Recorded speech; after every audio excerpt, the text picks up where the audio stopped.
প্রথমে আমরা ভিডিওটা দেখি। আজকে অভাবে পড়িয়া দেখেন আপনার আর ভাই নেই। অনেক সময় তো বর্তমানে মাও নাই বাবু নাই, মা বাবা বলেছে নিজেরটা নিজে কইরা খা। বর্তমানে বাস্তব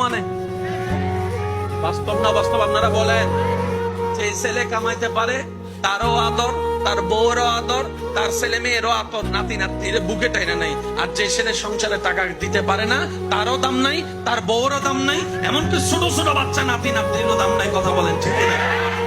এই বাস্তবতা মানতে না চালেও মেনে নিতে হবে। যারা বুদ্ধিমান আছে, জ্ঞানওয়ালা, রব বলে যে দিলটা কাউকে দিস না যারা ভেঙ্গে দিতে পারে, বরং দিলটা আমি রবের নামে ছেড়ে দে।